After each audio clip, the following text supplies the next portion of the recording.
Good evening. It's now 6 p.m., so I will call this Town of Sydney Regular Committee of the Whole meeting to order. It's Monday, November 3rd, in 2025. I'm Councillor Sarah Duncan in the chair. To my left, I have Councillors Richard Novick, Terry O'Keefe, and Chad Rantoul. To my right, Councillors Steve Duck, Mayor McNeil Smith, and Councillor Scott Garnett. I will begin with the territorial acknowledgement and say thanks to Assange Nations on whose traditional territory we are holding this meeting. May we learn to live in a good way together.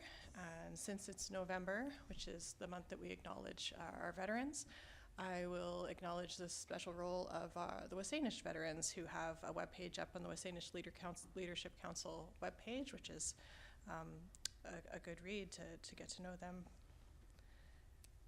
And I will move on to look for the approval of the agenda. The agenda is before you. So moved. So moved. Okay. So moved. Seconded. Any comments, additions? Seeing none, I'll call the question on the approval of the agenda. All in favor? Carries unanimously.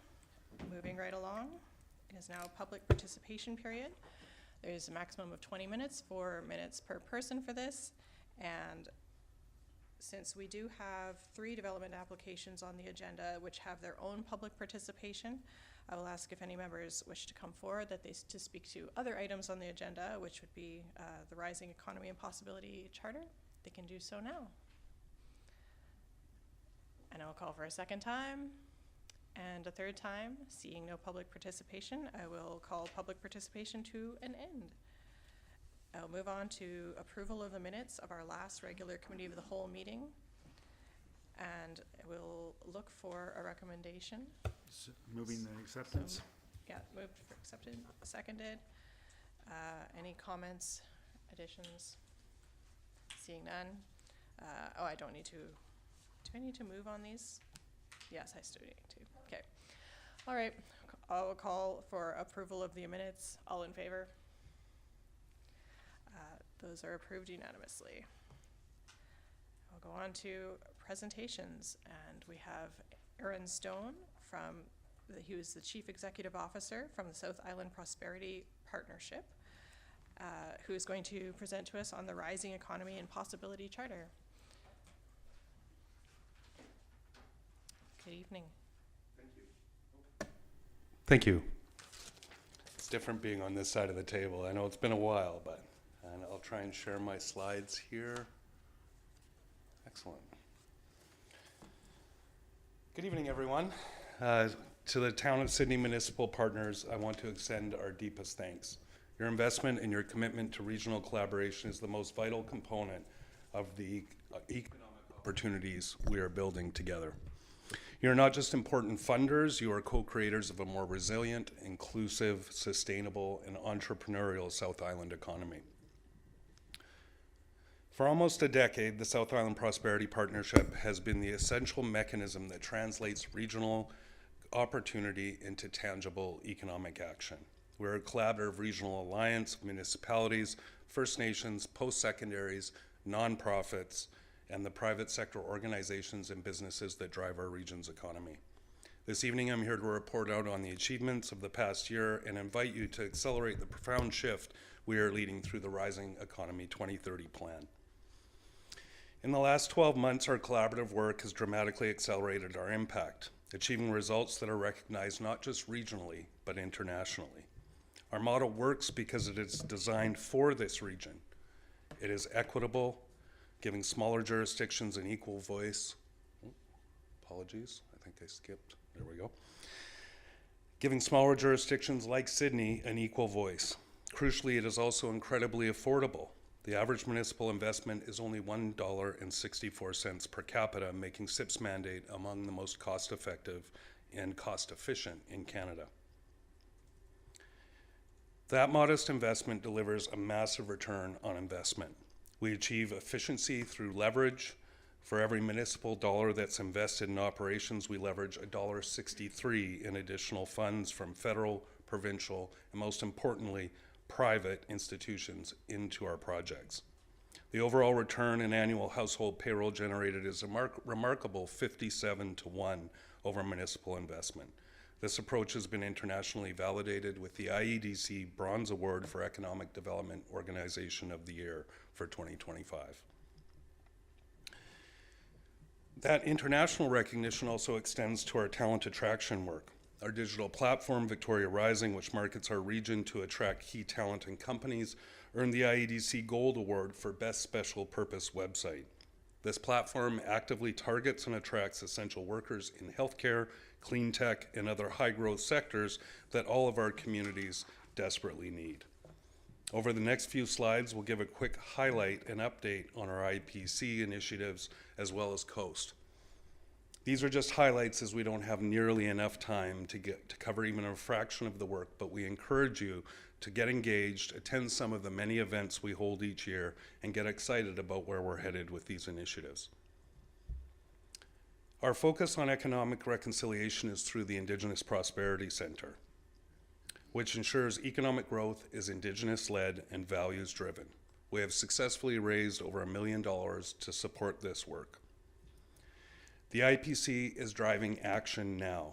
We are actively engaging over 200 youth and 130 Indigenous entrepreneurs annually and preparing for the second annual Regional Youth Conference in April of this coming year. We're also developing a municipal Indigenous procurement workshop with the City of Victoria that will guide local government Indigenous procurement opportunities across the region and be shared with all of our municipal partners. Our South Island Indigenous Business Directory has already exceeded 115 members and continues to grow. Shifting to the blue economy, we are establishing global leadership through COAST, the Center for Ocean Applied Sustainable Technologies. COAST is accelerating climate-focused ocean technology and innovation, leveraging over $2 million from the BC Ice Fund, over $3 million from Pacifican, and over $5 million from industry partners across sectors in the ocean economy. This slide highlights the strategic growth of COAST. We recently opened the COAST Hub in downtown Victoria just last year. We also launched Blue Pathways in September of 2024, a COAST initiative that provides curated training and career pathways in high-demand areas like renewable energy, data, and AI for the blue economy. The COAST model is a comprehensive ecosystem builder focusing on 4 pillars of outreach, training, investment, and facilities. Current project initiatives include planning the BC Marine Energy and Decarbonization Hub with our friends at UVic and the Autonomous Vessels Hub, among many more. These gold standard results and the major funding leverage are the momentum we have generated. But as this slide reminds us, we have critical structural challenges. An over-reliance on public sector employment and high costs continue to drive young people away from the region. It's time to reset the story of who we are.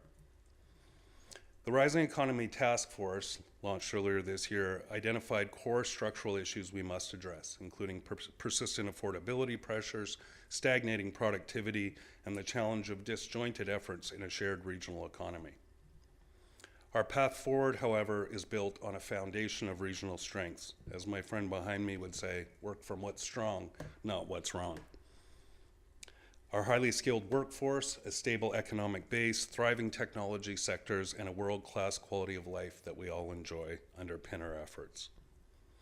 Our future success is governed and directed by the Rising Economy 2030 plan, our comprehensive 5-year strategy for the Greater Victoria and South Island region.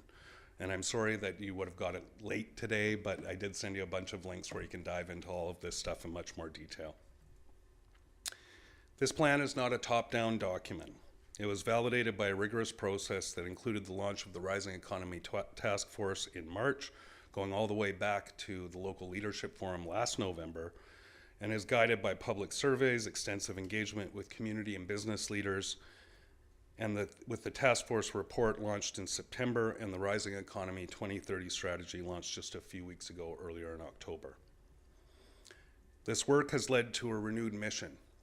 SIP is a collaborative regional alliance driving the economic future of Greater Victoria, locally grounded, values-aligned, future-facing, and action-ready. We implement priority projects and initiatives that steer the region toward our 4 strategic RISE goals. Our vision is to build a region where innovators and entrepreneurs thrive alongside local shopkeepers, where Indigenous and non-Indigenous people co-create prosperity, and where young people can thrive and build their futures here. The RISE economy is our strategic outcome, a resilient, inclusive, sustainable, and entrepreneurial region. But a plan is just paper without a collective spirit. This is where the Possibility Charter comes in. A region-wide declaration that hope is fundamental to strategy. We are collectively flipping the script, shifting the regional narrative from complacency to one defined by hope and entrepreneurship. The Charter is a community-driven pledge that asks all leaders, including all of you, to commit to building a South Island where young people are welcomed, where risk takers are celebrated, and where collaboration is the default, not an option. The Rising Economy 2030 plan gives us the how, the Possibility Charter gives us the why. I do have a video here, but I'm not sure how well it will share via Zoom, so I'll skip that and just go to our closing. If I will go. Looking ahead, our mission is clear. Activate the 2030 plan, expand the Possibility Charter's influence, scale up coast, and drive deeper Indigenous economic inclusion. To our municipal partners, this regional alliance, fueled by your collaboration and your highly efficient investment, is not just working, it's leading nationally and recognized globally. We ask for your continued unwavering partnership to keep the momentum soaring and achieve the shared prosperity the South Island is capable of. Thank you. I could try the video now, and we'll see what happens.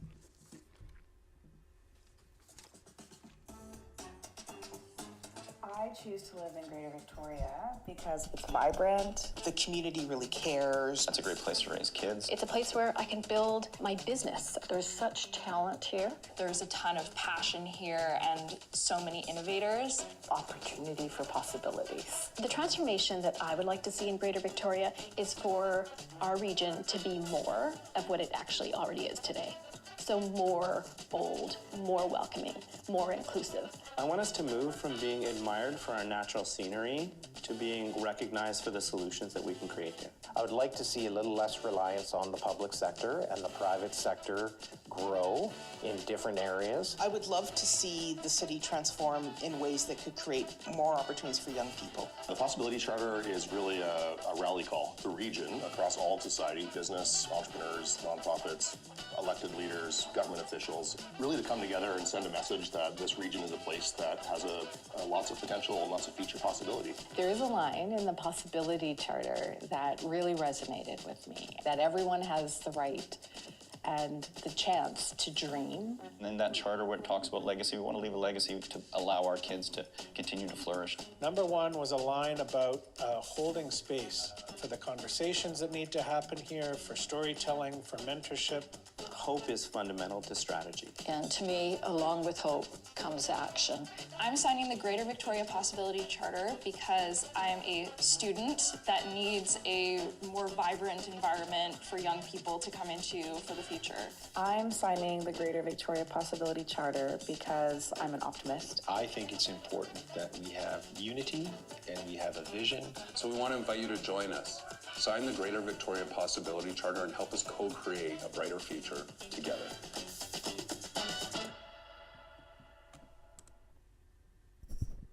And that's it. Thank you. I'll take questions and happy to answer anything you might want to share. Thank you. Well, I see Terry's hand up already. I'll take a list for questions. Go ahead, Councillor O'Keefe.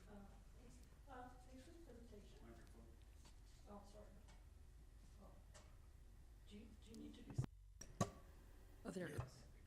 Did I break it again? Thank you for that.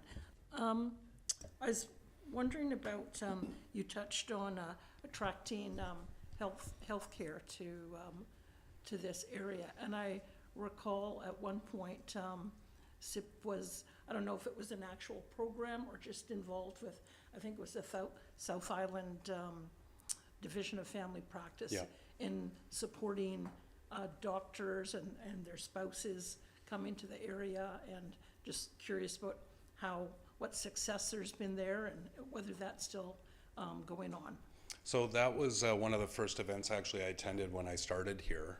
That was an ad hoc sort of committee that brought together from the South Island Prosperity Partnership as well as the Victoria and South Island Divisions of Family Practice, business groups across sectors, the universities, to have a dialogue on what we might be able to do. In the intervening period between then and now, informally on an ad hoc basis, we've been contacted by a number of healthcare professionals and sort of done a matching with their spouses for employment opportunities here to help them explore the region. We're in discussions with Island Health right now about a region-wide initiative that would formalize that, but also work with the doctors themselves to find what model fits them best in our region. We have probably the most diverse examples of how you could serve the healthcare market in this region, whether it be through a traditional or an older manage-your-own clinic model, which seems to be preferred by some doctors. But then there's the Colwood model, Langford recently, and the Shoreline, as well as others across the region. So in the 2030 strategy, there is contemplation of a program there, and we're actually just in the middle of meetings with Island Health on coordinating that initiative. That would be a 2026 Go Forward initiative where that's formalized, but we would become sort of the landing place for physicians and healthcare workers in the region, work with them and their spouses to get them attached to the right opportunity for them in the region, and help them with their spouses, kind of like a welcome wagon, if you will, for healthcare workers in the region. So that is part of the 2030 strategy. Okay, cool. That sounds great. Thanks.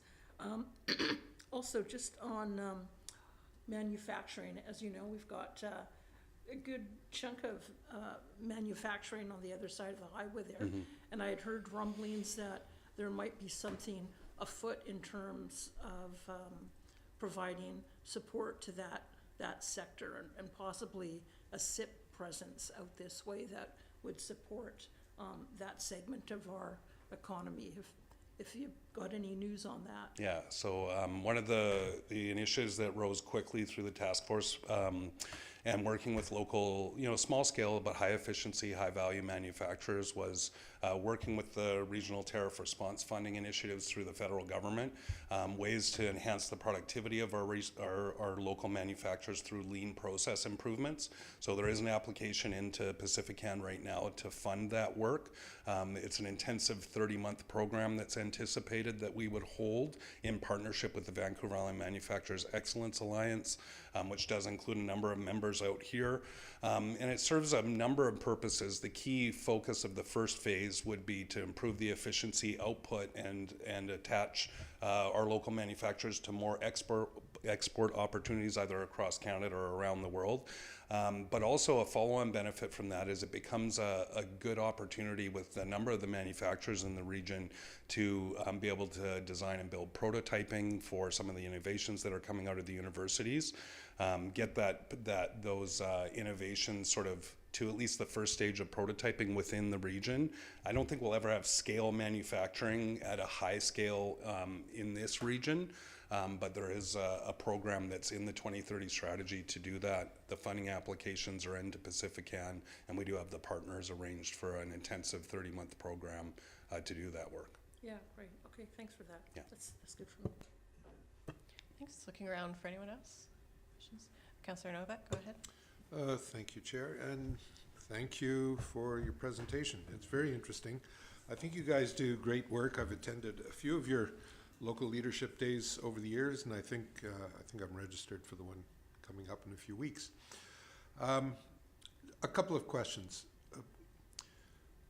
I've looked at your presentation. I've looked at all your material that you've sent us, and when I look at the slide that talks about outcomes, the outcomes really talk about things that you or your organization has accomplished, has done.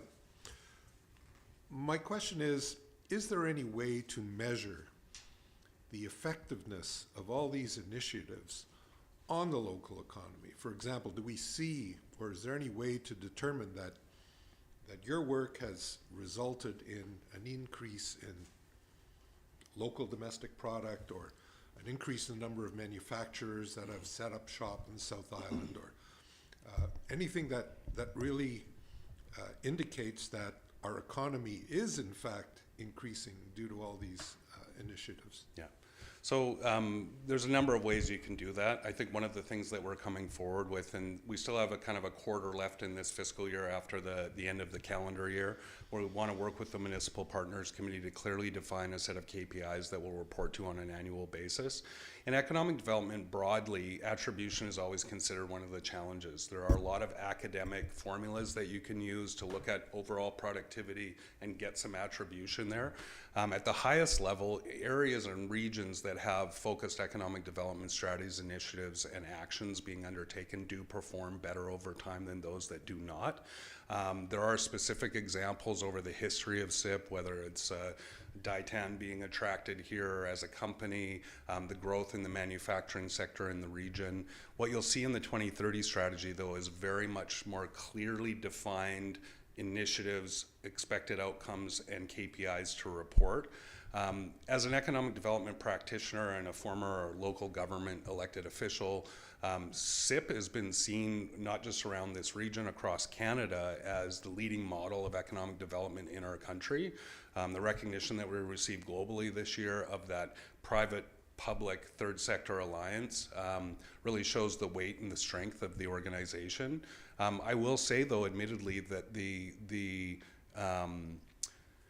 focused KPIs measurement and reporting hasn't been as consistent over time as I think all of us would like, and that's what we want to bring forward as part of the 2030 plan. If you look at the specific initiatives, there's a table on the website that we provided that shows the initiative, the expected outcome in the 5-year term. Those will be the KPIs we'll be measuring this strategy against. And there are a litany, and Dallas may be better able to speak to it, of what's happened over the last 9 or so years that can be attributable. I think if you look at Coast over the last just couple of years, that's post-pandemic work. In a short, 3.5-year time frame, about 2.5 of actual activity, Coast has transformed the narrative around this region as a burgeoning center for the blue economy in Canada, not just the West Coast. And if you look at the momentum over the last few months, the number of companies that have come through the Coast Hub in less than a year, scaled up and moved out already through their growth and funding, whether it's Atreides or Marine Labs or the demo days that were last week down at Ogden Point. I can't really announce it right now, but just out on the peninsula here, there's going to be a new makerspace for the ocean economy, as well as ocean access for testing and demonstration that will be hopefully up and running early in 2026. There's a long list, and I'm happy to email some specifics around some of the academic analysis that's been done of the model and the impact over the 9 years. But more importantly, looking forward, very clear, focused KPIs that will allow us to come back to you and report annually on the progress that we're making. Great, thank you. And Coast definitely is one of the most visible results of your work over the past couple of years, and I think it really does stand us in good stead. My second and final question is, you talked a little bit about some labor market work, but one of the refrains that we hear quite regularly from employers of all stripes is that the labor market is still very challenging, and they either can't get people, and the people they do get can't find housing. It's a many-faceted problem between just the existence of people to fill jobs, and if you do find them, where do you house them? Yeah. So my question is, do you guys have any initiatives that are strictly focused on the labor problem as it pertains to this region? Well, in some ways, I will say that the plan itself and the possibility charter is our attempt to at least change the narrative around the opportunity here. Before I went into the interview process for this job, I did an analysis of other, what I call economic regions of innovation across North America. Labor markets are always tight, housing is always expensive, and the region's unaffordability is always kind of stacked up there as a potential barrier. Some of the signs in the last sort of 3 to 6 months on the housing side have been encouraging. I think all local governments continue to have focus along with the province and federal government. There are some impediments right now with the ability to build affordable housing. The rents have come down a bit. As somebody who had to find housing here temporarily and then permanently over the last 12 months, I saw a pretty remarkable difference in August and September of last year versus when we found our permanent place over the summer here. So on the other side of that, affordability also is a relationship between the costs and sort of the average and base incomes. Our goal as an organization is to create more household sustaining jobs with higher base incomes than, say, the beneficiary economy, whether that's service industries, accountants, what have you. Part of our role, I think, is to find opportunities to create more base income jobs that can afford to live in places like Greater Victoria. But at the same time, we can't fix everything, but we can collaborate and work with all of the partners across sectors that are trying to make a difference. And the indications, and again, it's anecdotal, I don't have the data to support my argument right now, but my experience over the last 12 months or so has shown that there's more housing availability. It's a little bit more affordable than it might have been 12 months ago. And I think with the continuing growth of supply, especially purpose-built rentals across the region, there's going to be more opportunities for both young people to stay, because that's a big part of the labor market. When they come out of university, do they stay or do they leave? And that's why we're doing the Possibility Charter as part of a narrative to say, hey, stay here, build your life, grow your careers here. And also to those who may, like me, come from elsewhere, try and find a home here to contribute to the region's productivity. So I don't have, unfortunately, a perfect answer for that one, but we're part of the ecosystem that continues to work at it from all angles. Thank you. It wouldn't be fun if we gave you easy questions. Thank you very much, and thank you. It would be fun if I could say I've solved the housing problem and the affordability crisis, but unfortunately I am not able to do that quite yet. Thank you, Chair. Okay, thanks. Further questions? Councillor Duck, go ahead. Thank you for your presentation, Mr. Stone. And one of the things you indicated, you're looking for continued support from the municipal partners. We know what that's looked like over the last number of years. Do you have an idea of what that's going to look like moving forward in the next 5 years? So we did do some internal number work to go back to the original formula, which was the dollar per capita and 0.07 of municipal taxation, to just see what it would look like if we re-index the formula to the founding principles. We're not going to do that because through both population and the tax loads that you all are well aware of, the growing costs, I think that would take it out of an affordable range for most municipalities. So we're sticking with the formula that we've had in place over the last 5-year term. So it's a small annual increase based on the same formula over the last 5 years. So we're just continuing the same formula. Over the last 5 years, including last year, we continue to become leaner and more efficient as an organization. I think we've reached probably the point where we can become more efficient and still deliver good results. But we're going to stick with the formula that we've had, and that over the 5-year term, I think will probably catch us up with inflation, because over the previous 5-year term, it was an annual 2.5%. And in those years, we did sort of fall a little bit further behind in terms of, of our ability to sort of cover all our expenses and deliver good programming within that budget. At the same time, we've grown our private sector membership, continue to attract more companies to support our work. So we're shifting that 60-40 right now is about 60% municipal, 40% private sector funding. My goal is that we get closer to 50-50 over this term and continue to become more industry driven and less reliant on municipal support to do our work. Thank you. And then just to further to that, I think it's apparent that you've been punching above your weight relative to the bang for the buck we get on contributions the municipal partners make. Yeah. Do you see, as you move into the next 5-year plan, keeping those costs pretty tight and moving forward so that there is not, that increase is essentially and what you need to cover your costs as you've just mentioned? Yeah, like I said, our proposal is to stick with the formula we've had over the last 5 years. I will say, just as a comparison, because I work really hard on advancing economic development, Cowichan's mandate, the local government contribution in a region of just under 90,000 people is actually more dollar value-wise than the investment in SIP in this region. So it's just a perspective. Average across Canada is $8 or $9 per capita invested in economic development in most sort of CMAs across Canada, metropolitan regions, at a average of about $1.64, between about $1.58 and $1.72, depending on the municipality in this region. It's a spectacular value. One of the advantages, I think, has been our ability to leverage funding from not just senior governments, but from private sector partners as well. Coast is a great example. $5 million in government money. No municipal money goes into Coast. That's a separate initiative, self-funding. $5 million of government money has been turned into essentially $5 million of industry support, whether it's through the major banks, major marine companies, defense contractors, et cetera. I should say credit unions as well have been a huge sponsor and supporter of Coast's work, not just the banks.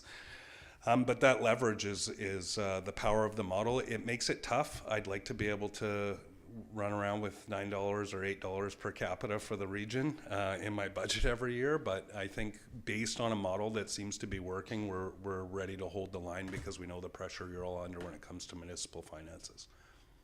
Thank you. And then on my part, I want to thank you for leading the region and helping facilitate regional development rather than individual municipal development, because I think it's important that we work together as a team on this. As the saying goes, a rising tide floats all boats. So yeah. I congratulate you on facilitating that effort. Thank you. Thanks. Thank you. Councillor Garnett, go ahead. Thank you, Chair. Thank you, Mr. Stone, for your presentation and for your work. Just a couple of questions. One is looking at the kelp reforestation pilot project you listed under the IPC. Mm-hmm. I'm just wondering, is there any collaboration that goes on with Cascadia seaweed? Yeah, so Cascadia, we do have interactions with also through Coast. Taryn's not here tonight to speak to that specific initiative. So really, in the IPC work, it's very much directed by the nations. So they will do the legwork for them through that, but it's very self-directed. So we continue to sort of work with the nations, pull them when opportunities emerge where they can utilize our capacity and experience and resources. We bring those to bear on those projects. So I don't have that specific right now, but happy to send you an email and follow up with Taryn tomorrow. Sure. And if I may, Chair, just one more. Just because we've had a fair bit of growth in the last while in our community, and since we initially entered into the partnership with SIP, I think it would be helpful, broadly speaking, if you could speak to direct and indirect benefits that Sydney gets from being part of this partnership. Yeah, so, at the high level, in the bigger presentation, which I sent you a video, it's 40 minutes long when you get time. I know we don't have a lot, but talks a little bit about regional economies and how economies function. There is a local economy, and I don't want to discount that. In the sort of this theory of interrelated practice, we're very big supporters of yes and. So you have a local, which is your business retention and attraction. When we do things like FDI or regional attraction, it's up to the local government then to sort of magnetize their own area to pull in those companies, investments, and job creators. But we'll support that traffic, if you will, to the municipal partners. And there are differences within the region, right? So I talk about the region as being sort of like, about 80% of similar challenges and opportunities, but there are unique differences, whether it's Sydney or Langford or the city at proper, that lend themselves better to certain types of companies or employers. I think in the preamble, I kind of lost the thrust of your question. Sorry, can you just restate it for me? Just broadly speaking, because we have so many more new residents, just the direct and indirect benefits of the partnership for well, and I think another piece, and this is kind of a conversation we want to have. I'll be honest, I'm not making excuses. Since I got here, it's been candle at both ends from the first day I landed here to now, and so the next phase of this conversation is meant to happen with the Municipal Partners Committee meeting. In the last quarter of this fiscal year, talking about and expressing specific municipal benefits. I can give you a few specifics right now. If you had a major initiative within your community that needed economic analysis, we want to do that for you as part of your municipal partner benefits. If there are specific investment attraction initiatives that you have, we will integrate and support those into our work. Through Victoria Rising, you can kind of see how we're working with municipalities who want to work with us, like Esquimalt right now, to really flesh out their area of that website, and then they do the yes and with their own local attraction. I'm very much a supporter of the local, regional, provincial, federal ecosystem being tightly integrated. Wherever we can do that on behalf of the town of Sydney, we will do that. But again, that's a perspective I brought from being at your side of the table. I think that there needs to be that clear and tangible benefit. One of the programs in 2030 is what I call bringing innovation back down to Main Street, supporting SMEs in the region more directly, rather than focusing on creating new high-value sector companies or bringing them to the region, helping support local businesses through things like tech and AI adoption. How can they become more efficient and productive and competitive when they're facing things like high costs of lease renewals? Like you've seen a couple businesses in your own community deal with that issue. They're all around the region and really across the country. Another piece that is in the 2030 strategy talks about a community wealth building model, that when commercial real estate comes available, there's an investment pool to buy and then bring those leaseholders within those buildings as small businesses into that ownership model through their lease payments. So the investor pool and the initial funding pool is the down payment, if you will, but then the mortgages would be supported by the leaseholders, so they should be getting an ownership stake, which helps two things. One, as a now former small business owner, recognizing that the value of your small business when you want to retire may not have as much to it if you don't own a piece of equity in your location, and the other is just those as people retire, the succession transactions. When you attach an asset to it, whether it's shares in kind of a cooperative model of commercial real estate ownership or your own specific building, drives much higher return on that small business during that succession transaction. So it's just a couple of examples within the strategy that will, I think, activate more direct connection with local SMEs. And another one that Councillor O'Keefe brought up, the partnership with Vimea around manufacturing efficiency and productivity and export market development, would definitely have a direct benefit to the Township of Sydney and all the manufacturers within the region. Thank you very much. Thank you, Chair. Thanks. Thank you. Councillor Rintoul. Thank you, Chair. Thank you, Mr. Stone, for your presentation. Belated welcome to your role here with SIP. I think we're fortunate to have you in this capacity, and I'm a sort of keep it simple sort of guy, and so just to make sure that I'm up to date with where SIP is at today, is it fair to say that originally the mandate was very much focused on attracting business and industry to the region, and that perhaps now it's evolved to making the region more attractive for business and industry, and perhaps the two outcomes are the same, but I feel like maybe there was a lot of optimism, early on around being able to provide some specific metrics each year, each 5 years, each reporting cycle. You've acknowledged that that's not happening as of yet, with a lot of specificity around specific success stories beyond coast, perhaps.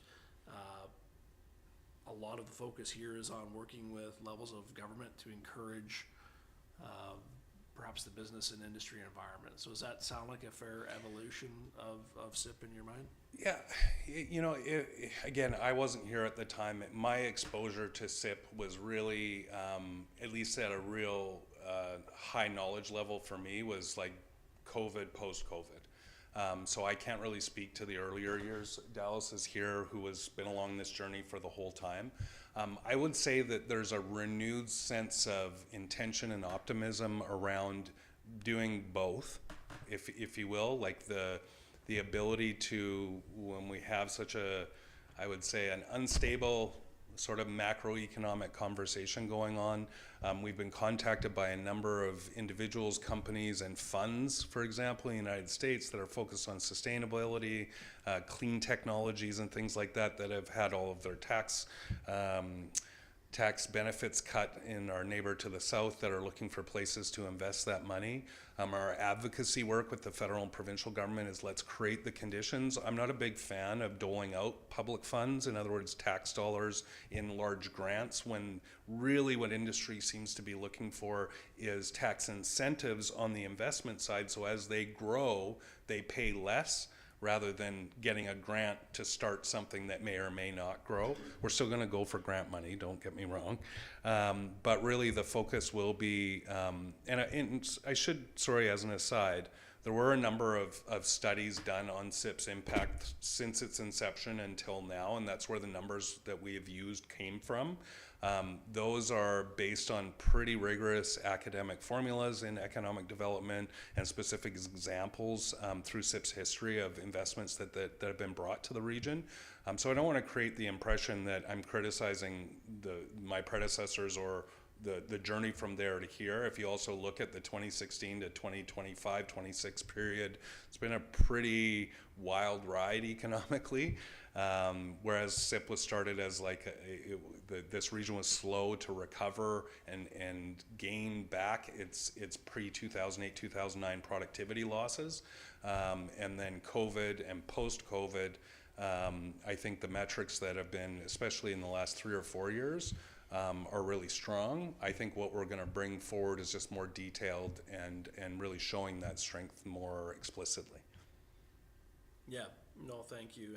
And you know, to me, you know, hearing your comments and the presentation this evening, you know, it's feeling a lot like SIP is looking inward to the region, and hearing you comment just now on perhaps some more outreach opportunities, particularly given where there may be opportunities, as you noted, to the U.S. market to perhaps reaccommodate some Canadian manufacturers or producers in the high-tech industry who may be looking for new homes or markets closer to what potentially may, you know, again, be a super relationship between Canada and the United States, that it's, in my mind, an opportune time to see us reaching out, not just looking inward here in the region and what we can do, but let's get out there and promote the region actively and reach out. So I appreciate your comments, particularly on the U.S. market. Finally, Chair, if I may, Mr. Stone, you mentioned the formula. It's been some time since I recollect, you know, SIP's request for funding. What was that formula for Sydney? You're saying it's not changing to what was, you know, referenced here in part of your presentation, but what was it in the last request cycle, just so we can perhaps know what to anticipate for the current budget cycle? So currently it's $28,841 per year. Over the next 3 years is what we're asking for, so it lands midterm for the next municipal term would be $29,530,300 and $31,000 in year 3. So $28,841 is the current investment per year. Thank you. And you referred to a formula. Was that based on a particular metric? Yeah, so it was based on sort of, I think maybe too kind. It was based on 2.5% per year as an annual increase. Over the previous 5-year term, that meant that in real dollars fell behind the average inflation over that period. Going forward, I feel like over a 3 to 5 year period, that might get us back to sort of that baseline of where we were. So it's just an inflationary adjustment? Yep. Okay, good. Yeah. Thank you, Mr. Stone. Thank you. Mr. Mayor, go ahead. Thank you very much, Mr. Stone, and thank you for your leadership in this new important role in our region. 3 areas I'd like to touch on. One is a little bit about SIP operationally. The second is a little bit about partnership, although colleagues have asked some good questions on partnership. And the third is just about the way information is put out there. So we know SIP has been very successful in establishing the Indigenous Prosperity Centre and Coast, and there continue to be good initiatives coming forward in both of those. My question really is, while SIP was important in the establishment of those two organizations, I'd really like to appreciate a little better what the relationship is between SIP proper and COAST and the Indigenous Prosperity Center. And both those organizations have leadership roles. Both of them have advisory boards. You've indicated through another question that the 60-40 split in revenues from 60 from municipalities doesn't go to COAST. Does it go to IPC? Do those two initiatives report through to the SIP board? Those sorts of questions. So one of the things I've done operationally is to formalize the Rising Economy group as another separate sort of pillar underneath the SIP umbrella, if you will. I joke with people, think of SIP like Procter & Gamble and Coast is Tide. Very much a SIP product. So each of those individual pillars underneath the SIP umbrella have an executive director. So Dallas is executive director for regional economies, focus more on this work, specifically under the Rising Economy moniker. So the Rising Economy 2030 Plan, Local Leadership Forum, Rising Economy Conference. It's a lot clearer conversation with people when they say, what is Rising Economy? You say regional economic development, they go, oh, okay. When you say South Island Prosperity Partnership, I had to explain it to everybody who I told that I was doing this job. So that's a piece of clarity. So each pillar is a initiative of SIP. And without SIP, they don't exist. So Coast, IPC, and Rising Economy, and Victoria Rising is kind of part of the Rising Economy bundle as well, which is the stuff we'll engage directly with you folks on most commonly is through Rising Economy. But I will say today that I would expect that over the next decade that may spin off a couple of other either sector-specific or cross-sectoral collaborative properties under the SIP umbrella, like Coast and IPC. In IPC, we focus most of that on a per project. There's no entry fee for First Nations to be part of South Island Prosperity or IPC. And essentially, the advisory board that we have for Rising Economy is our Municipal Partners Committee, because that is the most direct touch point that local governments will have with our work. Through that group with Dallas and Ben and Carrie and me, we will contribute to things like CRD employment land studies, anything that will benefit the regional economy, we will provide our expertise and input into. What was the other part of your question? Well, it's whether, that helps operationally, how there's really the three areas. So Coast and IPC still report, in essence, report through to this. Yeah, if you look at my org chart, there's me, Director of Operations, Kieran, most of you guys seem to know him for some reason because he's everywhere, and then the executive directors and then their business units under each one. I run my budgets segmented just so that there's clarity. I've got a farm committee meeting tomorrow. But it all rolls up into a global budget that is one budget each year, and our audit and everything covers Coast, IPC, Rising Economy, Victoria Rising, everything SIP does. Okay, well, thanks for that clarity. My second question around the partnership. So making the presentation tonight, asking for continued municipal partnership. We understand that you're going to continue to use the formula with a COLA. Do we anticipate then that the town of Sydney will receive a letter from SIP formalizing that request for a 3-year partnership, 2026 to 28, and it will include those cost changes, those partnership amounts over the 3 years. Yep.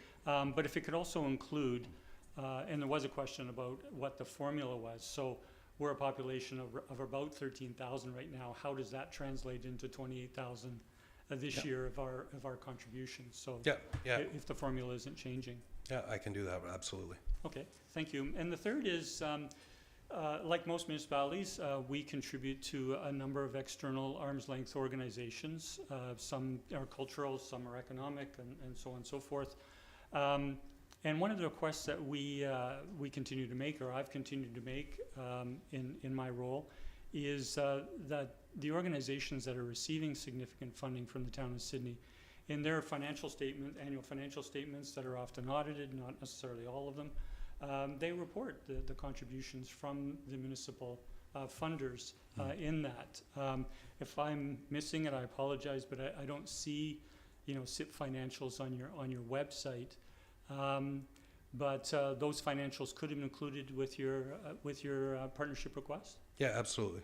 Okay. Yeah, so just so you know, my plan and intention was after this engagement to deliver that package before the end of the week, so that obviously for budget planning purposes that you're all well into already, I'm sure. And I can provide audited financials and stuff for that as well.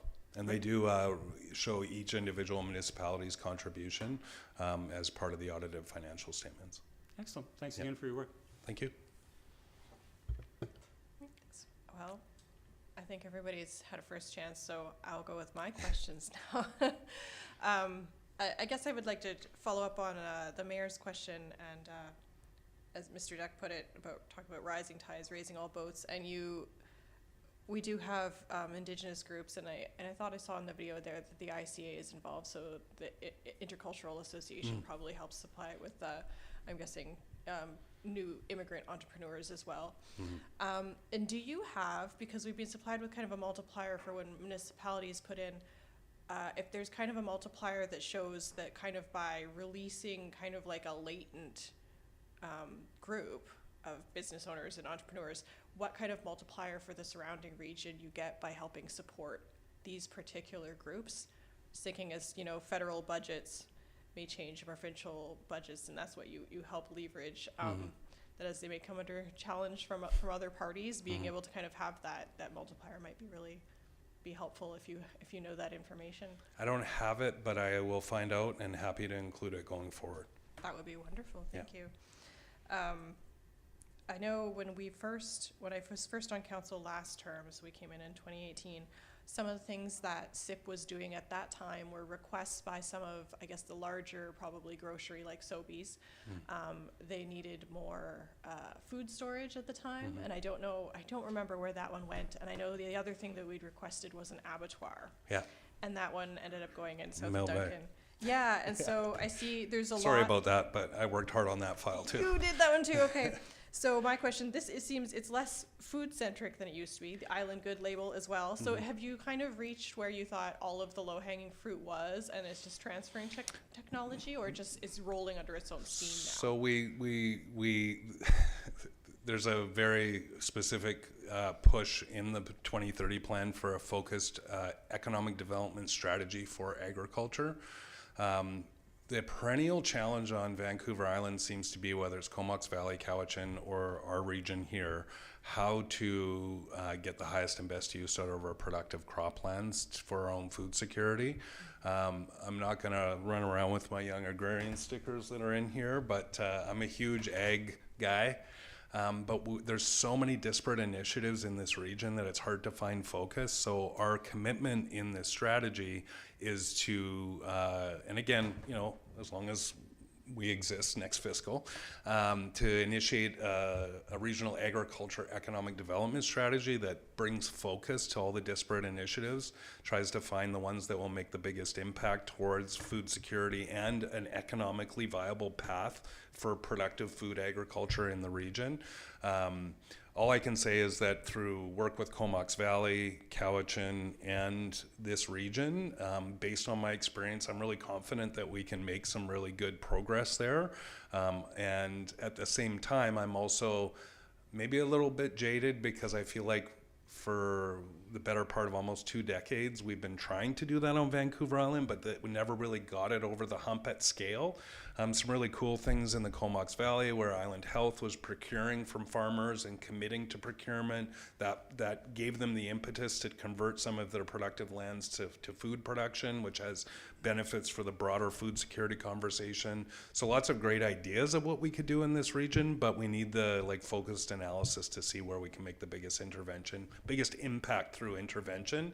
We did want to put specific initiatives into the Rising Economy strategy. We just couldn't land on something. So what we came to with the agriculture community was, let's develop this focused, actionable strategy and then start acting on it through the 2030 plan horizon. That sounds good. I'm an Aggie, and 20 years ago I was doing my undergrad, and now all of the alumni friends are in the same position. in government or whatever, kind Yeah. of looking at it, same place we were 20 years ago. So I was born not literally on a farm, but as farmers, and it's generational in my family, forestry and farming. So I'm very much excited to support agriculture moving forward. Was SIP supporting, there was something in the papers about somebody, a private donor trying to work with North Saanich on a processing hub out on the Sandown property. So are small projects like that something SIP is still looking at, or you're waiting until you actually have your strategy before you? Well, I'm actually, through our conversation with one of our municipal partners, really interested in that. I kind of stay on the outsides of the back and forth of the internal politics of it. However, I would say that some of the greatest success I've had in economic development and agriculture are the food hubs in both Comox Valley and Port Alberni. Some processing capacity in this region would be really helpful. So if they can land that investment somewhere in North Saanich and bring that to life, I've got a lot to offer that conversation and would be really excited to support that work. Great to hear. I guess then the last thing, leading on the food, because now the ocean seems to be the focus, and you have kelp reforestation pilot project, and I know a number of nations are also looking at rebuilding of clam beds. Are there other things, or is this kind of arm's length with the Indigenous prosperity, are kind of looking at that? Are they doing anything else that you know of for? I will food say security that we have a new executive director in Indigenous Prosperity, Senator Taryn Sam, who wants to sort of see how much we can sort of motivate a little bit around some of these conversations. IPC's work will always be directed by the nations, not just through the advisory board, but through the nation's leadership. So we will suggest opportunities that might be good. We'll be looking at their strategies. If they have economic development, Esquimalt Nation just hired an economic development officer today. I just spent last week at Vaia with Taryn and Isaiah Desjardins from Sartlip, who used to work for us, and then he went back to Sartlip. So I'm really excited actually about taking IPC's work to the sort of next level over this strategy arc, if you will. A lot of work with nations is about developing trust and sort of the comfort level that when we do work together that it will be successful and benefit the nation in the ways that they hope for. Very different view sometimes of economic development that's more like how do we generate wealth for community, which we pull from to talk about some of the other initiatives outside the IPC in our plan. But I'm really excited about working with Taryn and the sort of relationship network she's developed around the region, working for IPC over the last few years. And I think that you'll see more projects like that, especially if they have an intersection with coast around aquaculture, gives us even more resources to draw from. So excited about that, but nothing I can sort of announce at this time, but absolutely focused on aquaculture and Indigenous agriculture and food systems as well. Thank you. Does anybody, Councillor O'Keefe has a second time question? Sir Chair. As I sit here percolating as I do and listening to what you've said and what I've heard from my colleagues, what I'm hoisting in from all this is one of my colleagues talked about, well, are we more inwardly focused or outwardly? And to me, it's kind of both. It's kind of like we need to work on ourselves in terms of developing our workforce. So, and some things that you talked about, like the Coast Blue Economy Pathways, so which is helping educate people to work in those jobs, so our companies have capacity to expand. Same with the VIMIA, the manufacturing organization, that's going to be working with our manufacturing sector to help them learn how to be more efficient, learn how to attract capital from outside. The community profiles that SIP worked on that are focused on bringing people or investment into it. So am I kind of getting that right? Like, yes. we're working on ourselves in order to make ourselves attractive Yeah. to the outside world, to attract investment, to attract employees, to allow our local businesses to expand. Yeah, so I should actually address that because we're very much both. So we have relationships with Can Export, Invest Canada, and the other sort of FDI outward attraction. They fund Victoria Rising. That's a 50-50. That's 50% federal government funding and 50% from our municipal partners funding. And then the Possibility Charter is more of changing the narrative to the talent that either already exists here or might come here to say this is a great place to build that future, because we do need to backfill youth. We're continuing to get older as a region, and it's great to be a wonderful destination for retirees. Hey, Sydney. My in-laws were here up until a short time ago. So, but the reality is that there's an imbalance in the complement of our regional population. We need to get a lot more youth here. We need to get younger in terms of attracting the healthcare workers and stuff to support an aging population, to provide even the business services that are needed, whether it's the 40 and under entrepreneurs that are going to run the Main Street businesses on a great street like Beacon or on the side avenues. The reality is we need to do both, and we are doing both. As you all know, working in local government, you don't just walk, chew gum, juggle, balance budgets all at the same time. We recognize that we need to hold that kind of multifaceted approach through different initiatives. We don't have a lack of focus because we have specific people targeted at specific initiatives where they have that focus. My job as the CEO is to make sure that we can balance all of those. Sometimes maybe they compete for attention, but they definitely don't compete for resources, because we're very clear on where we delineate our lines and invest our efforts and our money, and invest your money as well. So yeah, we definitely do both. And if you look at the Rising Economy 2030 plan, there's a lot of initiatives in there over a 5-year period.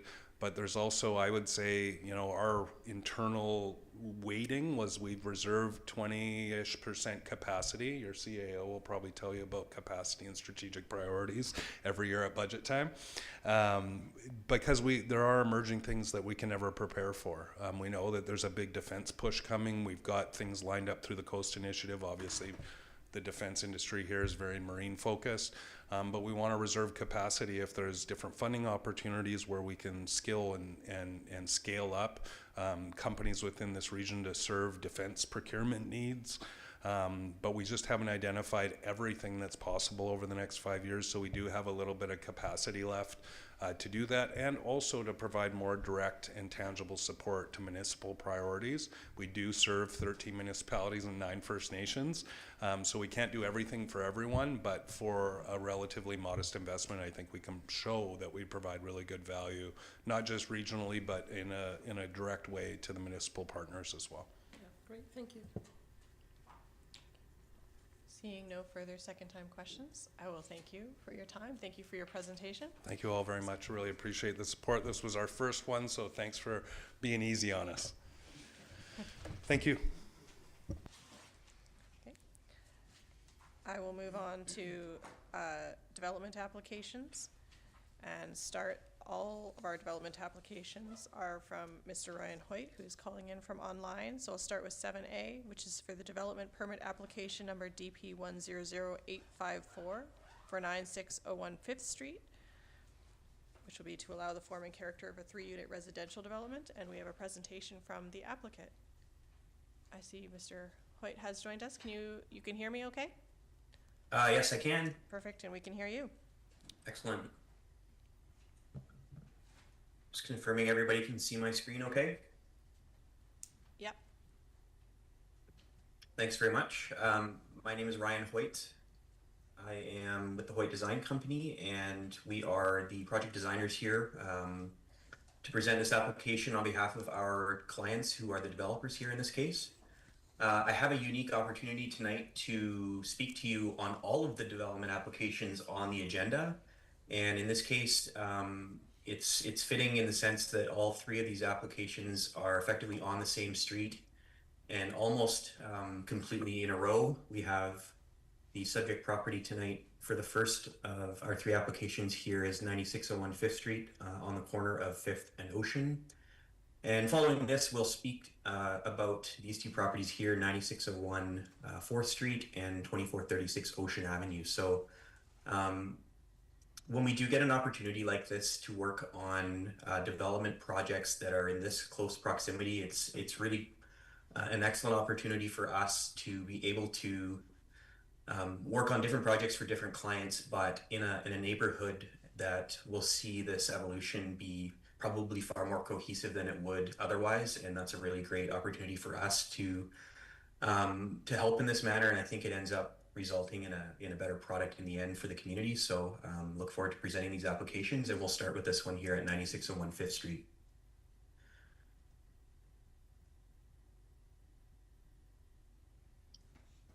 So this first image here just represents the view of the building here from the street frontage along Ocean Avenue, and you can see 5th Street on the west side here, and this would be the laneway on the east side of the building. So this is a 3-unit multiplex. 2 of the units are ground floor and a second floor, so 2-story units here, and then the upper floor is a penthouse style unit, so it's a single-story unit that is accessible from a stairwell and also from an elevator direct from grade. All these units are effectively barrier-free entry to the lower floor because of the elevation in relationship to the street. You'll note if you have visited this property, it's very low relative to those 2 streets. So one of the things we'll be doing in this project is raising sort of that depressed elevation of the site in grade up to be level with the 2 opposing streets and the laneway, which is going to improve that scenario and make for this sort of ease of access into both units.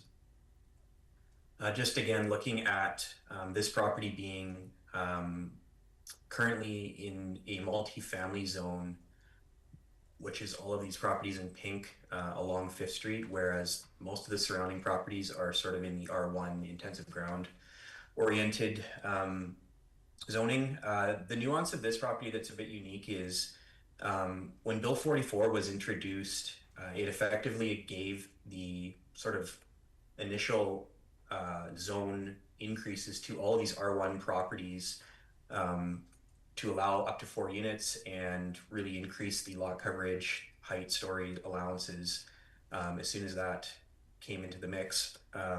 Because these multifamily properties along 5th Street were already zoned multifamily, the small-scale multi-unit rules did not apply to those properties. So while the intent often is to have multifamily zone properties be larger and taller and of greater density than the surrounding residential zone, in this case it wasn't, and there was some delay in the OCP update actually addressing these properties recently, such that these properties are now able to be developed in accordance with the R2 zone, whereas which sort of offers a bit more density allowance than the what is allowed effectively under the existing multifamily zone. So originally when we submitted this close to a year ago, it was submitted as a rezoning application because essentially what we were allowed to do under the current multifamily zone was actually less than what we could do in any of these surrounding properties, which really didn't make a lot of sense. So this has been in the stream for a while. It's transitioned from a rezoning application to now a development permit application after some of the recent updates to the OCP to allow these properties to be developed in accordance with the R2 zone. So that's a bit of the backstory on this one. Some streetscape elevations to look at. We'll focus on the bottom at first. So this is the subject building here at the corner of Ocean and 5th. There is across the laneway along Ocean a block of fairly new multifamily building, sort of attached townhouse style buildings. I believe they were built roughly 10 years ago. Here would be 4th Street, and then here are the 2 other buildings that we'll talk about in subsequent development applications tonight. But again, this just gives you a good sense of overall the scale of these buildings we're now introducing along Ocean Avenue are consistent, of course, with each other. slightly larger because of new rules permitting. So, but again, just a slightly larger scale than these existing buildings here in between. And then there's some relatively newer single-family buildings across the laneway further down Ocean to the east. This is a zoomed in view again of the Ocean street frontage.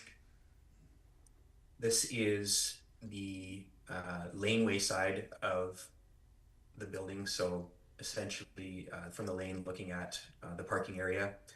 And this is just the frontage, the narrow frontage of the building along 5th Street, where we have 2 stories of the building and then the 3rd story step back with the upper floor balcony along 5th Street there. These are just a few photos of the site at current. There's a small, modest single-family home on this parcel that will be removed and replaced with the proposed multiplex. There will be some impact to some of these trees that are on the property, and largely that's to do with the fact you can see how much fall there is down from the street. In this case, the grade of the lane, the natural elevation is about 2 meters geodetic, so very, very low relative to forecasted sea level rise. So again, that's where bringing the grade up of this property up to match the street was an important piece to this application. The blue footprint here just sort of gives you a sense of the scale of the building on the site. This would be 5th here and Ocean along the bottom, and laneway along the east side with surface parking along the east side in this case.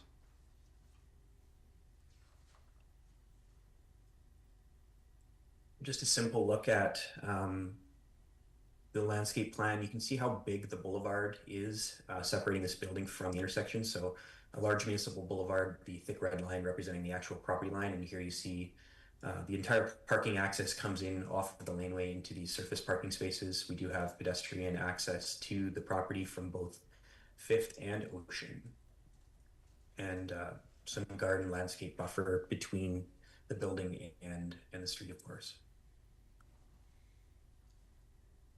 These are just some additional views of the building. This being street frontage along Ocean. This is looking from the corner, sort of right in the middle of the intersection. Again, this would be the frontage along 5th Street. This is the view of the building from the laneway. This would be look from 5th Street looking back at the building, and this is the laneway parking area.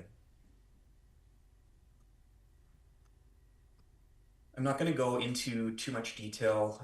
Sorry, I'm just going to pan back here. I'm not going to go into any more detail at this point, just in the spirit of time. I just would like to comment in closing here that, to reiterate that this project is compliant with all zoning and land use parameters with respect to unit density, floor area, height, stories, and parking. The project represents an excellent example of multi-unit housing that Bill 444 has sought and encouraged to be expedited through lengthy development approvals and proceed directly to building permit. With this in mind, our clients would encourage council to consider a motion to send this project directly to council, or sorry, I should say encourage committee to consider a motion to send this project directly to council and avoid the additional delays and time and cost a referral through the APC will introduce.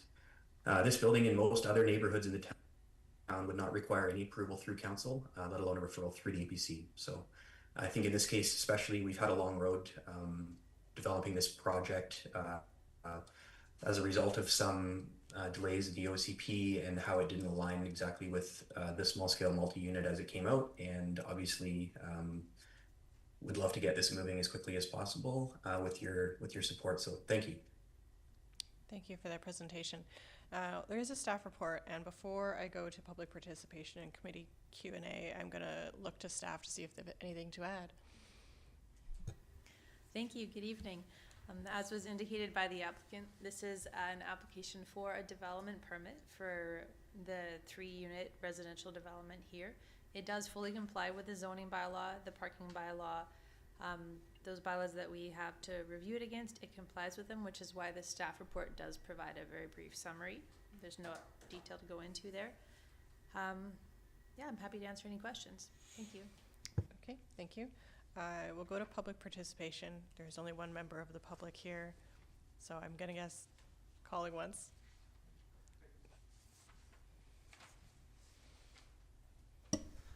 My name is Jamie Wilborn. I live in Sydney. I didn't plan on speaking to this, but actually, I do occasionally have issues with this property when I'm coming out of the roundabout, and the visibility for the second house's driveway is not really that great. I think it's due to a lot of the vegetation. There's a good 3, 4, maybe 5 trees kind of right at the corner there in the existing property. So I don't know how many trees they plan to have in the new property, but if they could either be trimmed a little higher so visibility is better, or maybe a little less trees, something along those lines. I think coming out of the roundabout would make it a little safer. Thank you. Yeah, go ahead, Ms. Verhagen. Thank you. I could just speak to that. There are some trees on the property that are proposed to be removed. Details are in the staff report. The town's arborist did agree with the findings in that arborist report provided by the applicant. That would open up some visibility at the corner there. Also, there's an existing driveway off 5th Street onto this property that's proposed to be removed and turned into a landscaped area with a tree planted in that area further back from the street on private property. So that would open up the area some more too visually. And the 3 required parking spaces come off the lane, not off 5th Street. So that would remove some of the vehicle, bike, negative interactions there at that corner. Yeah. Thank you. And seeing nobody else in the public, I will call public participation to a close and look to the committee for questions. Councillor Garnett, go ahead. Thank you, Chair. And I have one question for the proponent and a couple for staff. So thank you, Mr. Hoyt, for the presentation. And this is going to be a recurring question I'll have for all 3 of your developments. Where do you envision the garbage and recycling to be located on this particular property?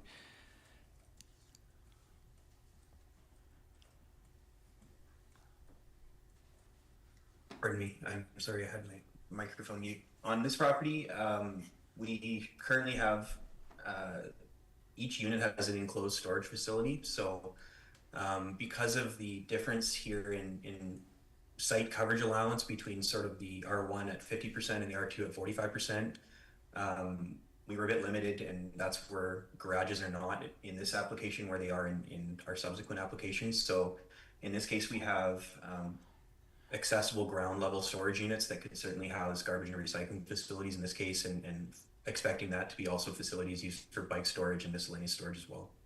Thank you. And thank you, Chair. Through you to staff. Mention of the trees and having been out there, I understand what the individual spoken participation towards this item is indicating. But it wasn't clear to me. I just wanted clarification around the non-protected tree. Is that reference to the existing tree that they have in their plans? Is that the maple tree that's on the southwest portion of the property? Thank you. I'm just looking at the landscape plan, and perhaps the applicant would be better to speak to this. It looks like there's one that's to be retained, and I'm wondering if that's the maple tree that's on the southwest portion, just up from the birch. That one will be removed. So that's not the non-protected tree. Okay, thank you. So the tree that's shown in your diagram, sorry, that's a tree that will be planted afterwards, and that's in the, because your artist rendering is indicating 2 trees on that portion, one that's closer to the property and one that's kind of where there's an existing maple. That's why I was just wondering if that's. Yeah, so one of them represents a replacement tree, so that would show sort of effectively 2 trees along that side, yes. Okay, thank you. And through you to staff, Chair, the staff mentions the pump station and potentially having bollards. And so would that likely be at the very end of the lane where the kind of unofficial path sort of connects to Ocean? That's right. The engineering department staff would look at that in review of the building permit application and the civil offsite design, just to make sure that vehicles accessing those parking spaces and backing out of them back into the lane are not going to affect that pump station. So there may have to be some bollards placed there, but that wouldn't interrupt the flow of any other bike or pedestrian traffic in the lane. Great. Thank you very much. Thank you, Chair. Okay, thank you. Any further questions for the applicant or for staff? Go ahead, Councillor O'Keefe. Thank you. I'm happy to see that we're getting some traction on these sort of developments, the single small unit housing. So thanks for bringing it forward. What I'm wondering is, it sounds like you've been working on this for a while. Do you still have any flexibility in terms of the design, in terms of the exterior design and some of the features?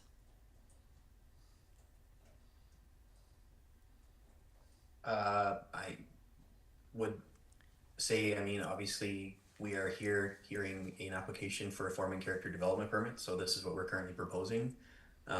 We feel that the building has a strong appearance from all streetscape facades and will provide sort of a consistent aesthetic with all of the buildings that we're proposing along this avenue, and obviously fits within the massing permitted, including the setback or the step backs of the upper stories. So I think the opportunities to change are not huge, basically because the zoning is so constrained in this case. Okay, I guess I was thinking more of, you know, you've gone for sort of the modern looking sort of building with flat roofs and that sort of thing. You know, when I was looking at our form and character guidelines in our OCP, speaks to kind of a more traditional sort of design. And I guess things for me that I'm thinking about is that these particular properties are kind of located in, well, they are located in high visibility areas as people enter Sydney. So Fifth Avenue, people coming along Lochside Drive into the town, and then Ocean Avenue, which is right across from the ferry terminal, so we get American tourists. So I'm kind of would like to see something there that is a little more indicative of our seaside kind of character in Sydney. So things that I was looking at, which, you know, was wondering if there's some flexibility on, was there seems to be a lot of flat surfaces and not as much maybe articulation or texture in the materials. Perhaps the colors seem a little bit bland. So, you know, I'm looking for something that kind of fits more our seaside character, and something that really, you know, contributes to the identity and vibrancy of Sydney. And so the design that I'm looking at is a bit of a struggle for me to see that. So I guess that's why I'm wondering whether there's any flexibility there on those sorts of things. Well, I think one thing to point out, and I think you're going to see a trend of three-story buildings in the town proposed with flat roofs, because the town chose to set a height cap that wasn't sort of the full amount that was suggested in the small scale multi-unit guidelines. And in this case, we have no room to increase the height of this building. So you can imagine to, you know, achieve the number of units and the amount of space to have 3 units in this building at, you know, a building again where we've been limited to a partial upper floor because of zoning constraints. We're also limited here in height constraints. So our more articulated roof line that perhaps has more volume is just not permitted under the current zoning. So there are definitely zoning constraints here that we're working within, and really there isn't a formula to necessarily change a whole lot within the constraints. Yeah. I can see our staff wishing to address that. Sure, thank you.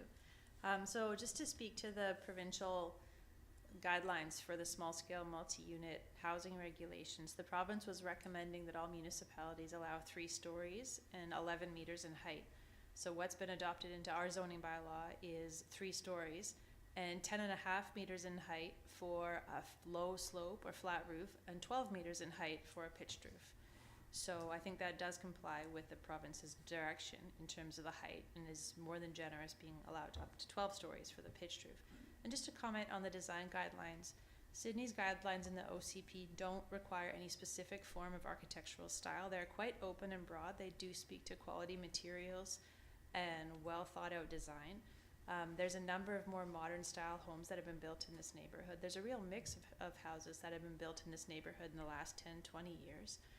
Just to the east of this property here, there's very modern style single family homes up 4th Street from Ocean Avenue. There's also more modern style townhouses that were built, completed a couple of years ago at the corner of 5th and Orchard, just a few properties to the north. So there's a real mix of architectural styles in the neighborhood. Staff haven't got to a review of the design guidelines for this property yet for this project because it has not yet been forwarded to the APC, to the Advisory Planning Commission for review. If council makes a resolution to send on to APC, then we would do that review at that point in time. Thank you. Okay, Councillor Duck. Thank you, Chair, and if I can, through to staff. As we go through this area, flood construction levels are going to bring properties up, as in this case, a number of meters. Do we have any concern with drainage to this neighborhood properties on each case?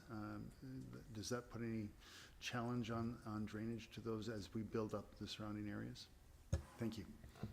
Again, through the chair, that's a really good question, and that is something that we've been discussing with our engineering staff, and that would be reviewed in detail as the plan moves forward and their civil engineer proposes a design for that. So that is definitely something that is controlled by the town's bylaws and would be reviewed carefully. Thank you. Thank you, Chair. Okay, thank you. Any further questions for staff or the developer? No? Oh, Mr. Duck, you're looking to move the recommendation? Correct. Go ahead. I'd like to move the recommendation that development permit application number DP 100854 to permit the form and character of a 3-unit residential development for the property at 9601 5th Street be forwarded to the Advisory Planning Commission for review and comment. Second. Okay, moved by Councillor Duck, seconded by Councillor Garnett. I will look to see if there are any further comments. Or I guess to the mover. You just finished speaking, the seconder, go ahead. Thank you, Chair. So just thinking of a question as you were reading out the motion through you to staff. The applicant has indicated about timing in terms of not going to APC. But, do we know when when these items could potentially be on an APC meeting? Sure, thank you. The APC meetings are the 1st and 3rd Tuesdays of the month. So when this committee's recommendation gets to council next Monday, I don't have a calendar in front of me right now. It might be too short to get it to the meeting on the 3rd Tuesday of November, but there is another one on the 1st Tuesday of December. Okay, so potentially that one. Thank you. So my comment would be, first of all, when I first saw this property was sold, I was wondering if it would be assembled with the one to the north at some point to make something, because it was a townhouse designation. But I'm actually quite happy to see that the parking is in behind and the driveway usage will be gone, because that has been a conflict area and quite unsafe for quite some time since the roundabout went in. So happy to see that happen.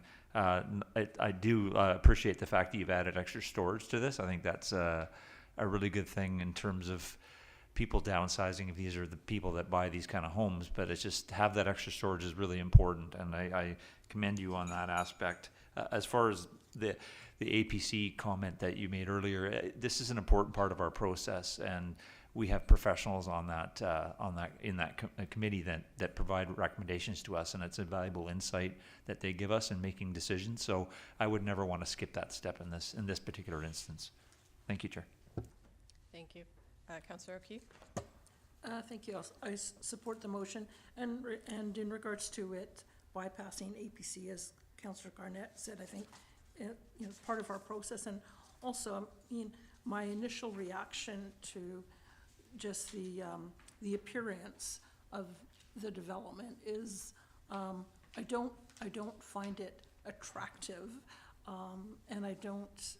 Yeah, so I'd be interested in what the APC has about perhaps some suggestions on how to better implement the design guidelines. And then the other thing, like I said before, is that these 3 developments, like one style like that, will have a big impact along that stretch. So it's not just one development on itself. So I think the visual aspect of it is important because it will have quite a large impact in that area. So I'll be interested to hear what APC has to say in that regard. Thank you.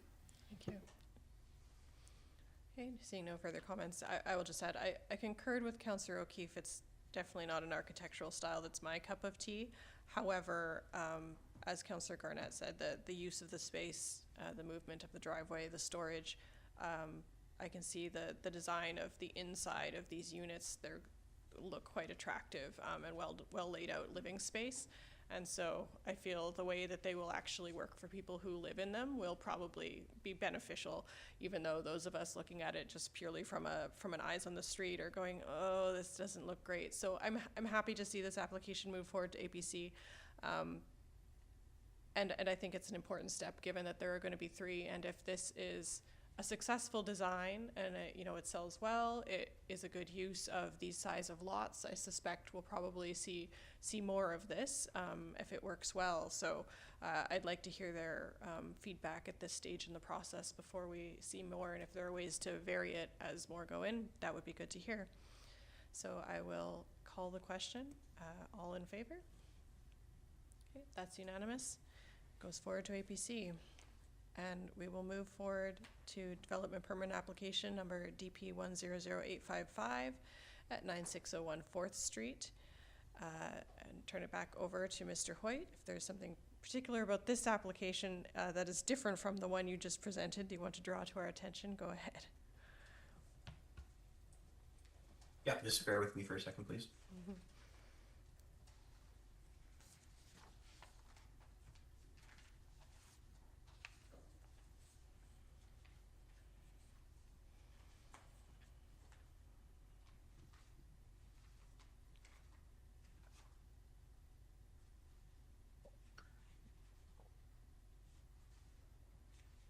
Thank you. So this next application, 9601 4th Street, corner of 4th and Ocean Avenue.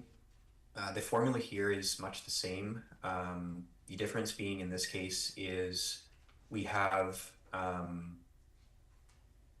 frontage along Ocean and also frontage along 4th Street and no frontage on the laneway in this case. So we do have, in this unit, we have 50% lot coverage, whereas previously in the other application we had 45. So in this case we have additional building footprint here that we have now accommodated garages, 3 of them coming off of 4th Street in behind, and pedestrian access off of Ocean Avenue along the front.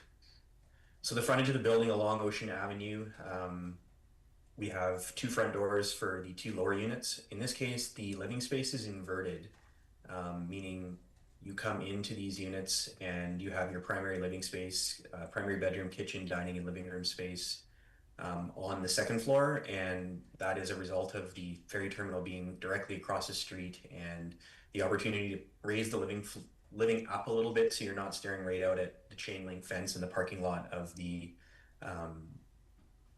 ferry terminal, but actually able to see over top of that and get a nice ocean view from those 2 living spaces. And then you see the setback of the 3rd story to allow for the upper unit penthouse that is accessible by stair and also by elevator. So again, the effectively half-story setback from the street along Ocean. So the 2 exposed stories, or the 2 proud stories that you'll see across the when you're walking across the street frontage are sort of similar in massing to what the conventional 2-story massings are of adjacent buildings there. Just run through these really quickly again for a reminder. So here's the proposed building. This is the existing building on Ocean that currently sits right now, just for comparison. And there's the proposed building along Ocean. So just some comparisons between proposed and existing massings. Again, there's sort of existing house on 5th and now moving into these 3-level concepts for this property. So here would be looking at the driveways and 3 garages coming in off of 4th Street. And we do have pedestrian access directly off of the sidewalk on Ocean Avenue, and also a pedestrian pathway off of 4th Street. some perspective views of the buildings here.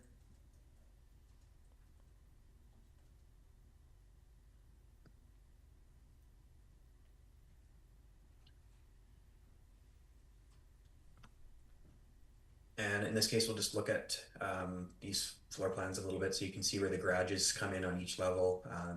The upper floor unit basically has an elevator and a staircase accessible from the rear all the way up to their unit. And then we have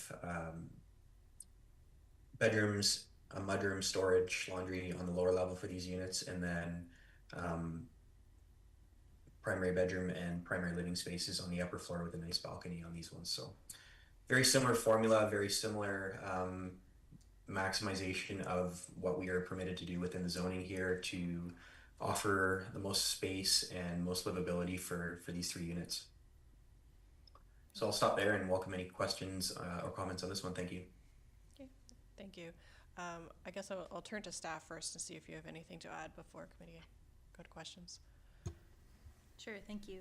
Again, this is a development permit application. There's no variances requested. It complies fully with the zoning bylaw and the parking bylaw.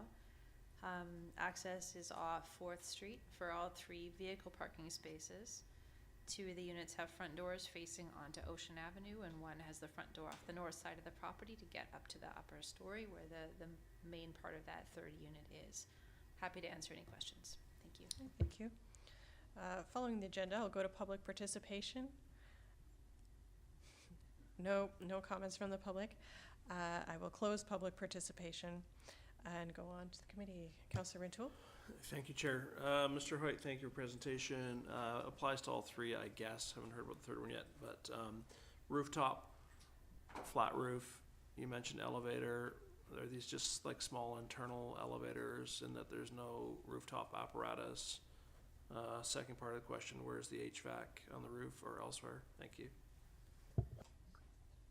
First question, with regards to the elevator, yes, it's a sort of conventional single unit residential elevator. It has no rooftop machine room requirements. It's all self-contained, has a small pit below the elevator that contains equipment, so it's more or less self-contained. Second part, each unit has a small exterior mounted HVAC unit, which are wall hung in this case. They are shown in each of the elevation drawings and compliant with required siting locations. Would you like me to show you where they are, or just No, is that thank you. sufficient? No, thank you. And my final comment through the chair, since others have made the observation, I kind of like the looks of them. Thanks. Councillor Granite, go ahead. Thank you, Chair. Sorry, just the way you said that. Through you to Mr. Hoyt, again, thank you for your presentation. And a similar vein of my question in the first one. So these particular, speak to this one, but the next one as well, don't have storage. And it would seem that you sacrifice the storage for the garage. I'm assuming that correctly or not? In this case, these, the way that these have worked out, the garages are probably larger than you would expect for a single car garage. So the intent is there would be some storage integrated in that, as well as the opportunity for parking, of course. And would you expect that would also, back to my first question on the first one, with garbage and recycling within the garage? For sure. There's also large side yards and a large rear yard where this could be a place where shared facilities are contained or lined up along the back of the building out of sight as well. So there are some opportunities, obviously, in a strata type arrangement, whether they choose to use individual servicing or shared or something along those lines. So that is probably something, obviously, the strata will decide. The space is there certainly to have those facilities inside the garage, and that would be ideal, of course. Great, thank you, Chair. Councillor Duck, go ahead. Thank you, Chair. Through to Mr. Hoyt, thank you again for your presentation. Following up on Councillor Garnett's question, if the garage is used for storage, is there enough depth in the driveways to provide vehicles to park there or for visitors per se? There is definitely some room there. I think in reality it may not meet the required dimensions to facilitate the vehicles being entirely on the subject property, but when factoring in the depth of boulevard versus edge of pavement, in reality there's probably ample distance there. In fairness, I don't think that condition exists with most single-family properties, where of course parking is supposed to go in the garage and often doesn't, and ends up happening and spilling into street parking. Of which in this case there is a good amount of street parking, because the parking here does spill out onto 4th Street, so not in a situation where your only access is into a laneway, which obviously doesn't lend to a lot of parking. So I think of the three, certainly this is the greatest opportunity to utilize street parking. But because of the way that those garages work and how they are rebated off the side, there is definitely, probably more so in this case than any of the others, an opportunity, yes, to have some parking clear outside of the garage and not obstructing the street. Thank you. And if I may, Chair, through to staff, what's the parking availability on the street on 4th and on Ocean relative to this property for both owners and visitors? Through the chair, I'm not really in the best position to speak to current parking conditions on the street there. It is public parking. I don't believe it's signed for anything less than 24 hours. I'm not sure if there's parking available on Ocean Avenue in this location, but yeah, perhaps other staff can comment. Thank you. Okay, thank you. And relative to, if I can, through to staff again, Chair, the elevations of the properties relative to the existing properties, can I assume that a lot of that elevation difference is functional on the basis of the flood construction levels being raised, that the profiles of each of these new buildings will be similar when other new buildings go into those that are in the older lots right now? So just to address your previous question first there, my colleague here, Mr. Newcomb, just pulled up an aerial photo of the site. It looks like there are currently about 4 on-street parking spaces on Ocean Avenue in front of this property, so there is parking on Ocean Avenue, and there is likely some boulevard space for parking along 4th Street, south of the driveways that would be going in for this site. In terms of the grades and the flood construction level, would you just repeat the last part of your question there? Oh, just that one of the proponents' slides showed the elevation differences of the newer properties going in relative to the existing properties. And I'm assuming that a lot of that height difference might be just the function of the flood construction levels raising that property. Yes, that's right. If you look at the cross-section drawings for this proposal, it's small, but it does show existing grade and proposed grades. There would be some shorter retaining walls built on this property, as they're proposing to bring up the grade a bit to make that main floor elevation of the house similar to that of the sidewalk on Ocean Avenue. This property is quite low compared to sea level and compared to the sidewalk level on Ocean Avenue. It does, as you're walking there, you note that it does dip down towards the end of 4th Street here. So. Thank you, Chair. Thank you. Any further? Councillor O'Keefe. Thank you. Through you, Chair, to staff. Can you just clarify for me again? We were in the previous discussion. We were talking about the height of the buildings, and 3 stories at 11 meters. We allow up to 12. Did you say we allow up to 12 meters? Did I understand that correctly? Yeah, again, through the chair. So the provincial recommendation was for 3 stories and 11 meters. In Sydney, because we measure height to the peak of the roof in the zoning bylaw allows a maximum height of 10.5 meters for low slope, like less than 3 and 12 pitch or a flat roof, and 12 meters for a peaked, for something steeper than a slope of 3 and 12. Okay. So just to allow for that extra roof height that the pitched roof would create. Okay, so if this, if the developer wanted to do a peak roof on this property, that is something that they could do then? That would be permitted? It is permitted. I'm guessing the design would have to change substantially to accommodate that within the permitted height and not exceed. Otherwise, they'd be looking for a variance to accommodate that additional height. Right. Okay. Thank you. Any further? Councillor Duck for a second time? Not for a second time, but I'm prepared to make the recommendation. Prepared to move the recommendation. Go ahead. I so move that the development permit application number DP 100855 to permit the form and character of a 3-unit residential development for the property at 9601 4th Street be forwarded to the Advisory Planning Commission for review and comment. Second. Okay, we have that moved and seconded. Any more discussion? Okay, seeing none, I'll call the question. All in favor? That's unanimous. And we'll move on to the last of the three applications, development permit application number DP 100856 at 2436 Ocean Avenue. And go ahead, Mr. Hoyt. Okay.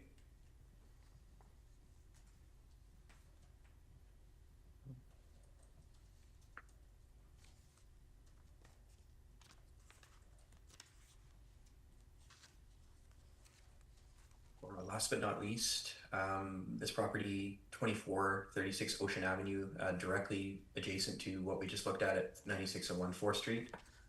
So this being more or less the same layout as proposed on 9601 4th Street. In this case, we have 3 garages with access from the laneway here along the east, and the same 2-unit pedestrian access off of Ocean Avenue here. So here you can see the laneway. This would be the existing building beside, and obviously the proposed building is similar in size and scale. So we have a similar but complementary exterior finish scheme on this building, and again, 2 stories stacked in the front, and then the half-story upper setback with a large south-facing rooftop deck here for the upper floor single-level unit. That would effectively represent the only difference here between this application fundamentally and that next door. So in the interest of time and your time, I'm happy to welcome any additional questions or thoughts on this one. I don't think it's necessary for us to go through any more detail in this case. Okay, thank you. We'll look to staff then to see if they have any further comments on this application. Thank you. Again, development permit application for this building here. No variances are requested. It fully meets the zoning bylaw and the parking bylaw. One thing I will note is that we did send a referral to the Ministry of Transportation and Transit because this section of Ocean Avenue is a Ministry of Highways road as it goes towards the ferry terminal. And they're altering the frontage here by removing the existing driveway. So I doubt that would raise any concerns by the ministry, but we wanted them to be aware of the change that was proposed to the frontage there, because it does involve a driveway. It's not adding, it's removing, but still. That has been sent. We've not yet received a response. Yeah, that's all I would add. Happy to answer any questions. All right, thank you. Don't look like we have any public participation, so I'll move right on to the committee, see if committee has further questions about this one. Okay, I see Councillor Novak, followed by Councillor Garnett. Thank you, Chair, and thank you, Mr. Hoyt, for your presentation. Just out of curiosity, 9601 4th and 2436 Ocean are zoned the same. Was there anything that prevented you from consolidating those 2 properties and perhaps building a larger townhouse complex on that space? Nothing in particular, no. I'm sorry? There's no particular reason why that could not have happened. Would there be some economic consideration that would either justify a larger development there or not justify a larger development there?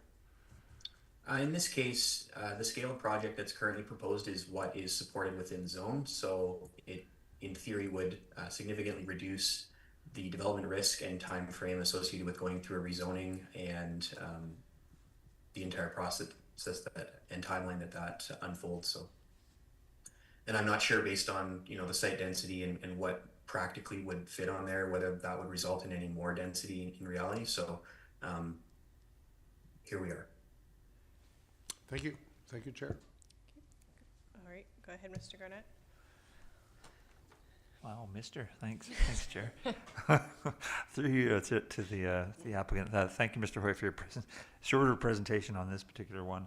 I'm just curious, looking at the and APC will speak, if it goes to APC, will speak to this more specifically for us. But as I look at it, it's funny that Councillor Novak should mention townhouse, because as I'm looking at them, and I thank you very much for having in our package where they can see them side by side in the artist rendering, that really helped for context. when I look at them, it looks like a townhouse complex based on the similarities of design and colors.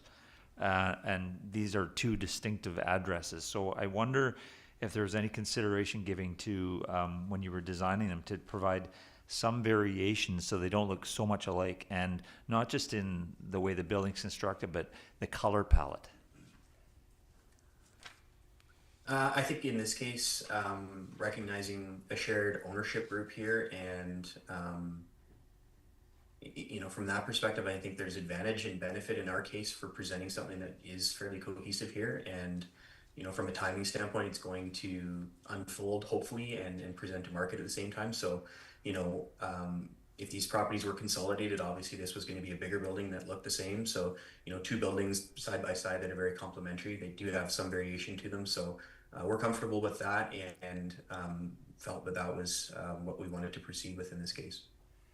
Okay, I can understand sort of your argument or justification for them looking similar. I'm just more about making them look distinct, and I'm wondering why you would choose color palettes that were so similar on buildings side by side. I don't particularly care so much for buildings that would be wildly different in palette and basically appeal. I mean, we're presenting a product here that we want to look like it's together and it's cohesive and relatively linked in a sense. So really trying to make these buildings distinctly different and stand out and look different from each other wasn't really our objective here. Okay, yeah, no, I just in terms of visual interest from the street is more in my line of thinking. But thank you, Chair. Thanks you, Councillor Garnett. Any further questions? Councillor Duck, go ahead. I'm prepared to remove the recommendation. Okay, go ahead. That development permit application number DP 100856 to permit the form and character of a 3-unit residential development for the property at 2436 Ocean Avenue be forwarded to the Advisory Planning Commission for review and comment. Second. Okay, that moved and seconded. Go ahead, Councillor Garnett. Thank you, Chair. Just one comment I meant to mention earlier. Just a thank you to the developer for bringing forth 3 different developments with 0 variances. That makes things a fair bit easier for us, and I look forward to APC's comments on all 3 of these applications. Thank you, Chair. Thank you. Further discussion, Councillor O'Keefe. Thanks. Just a comment on the aesthetics again, the colors, and I know the developer comment didn't sound too interested in considering alternatives. I would hope they might kind of revisit that. While it's something that they find attractive, I think our role here on council is we look at this form and character stuff in terms of how it contributes to our community here in Sydney and our character and identity. So I think it's reasonable for us to comment on things that, as a residents who've lived here for a long time, whether we think this,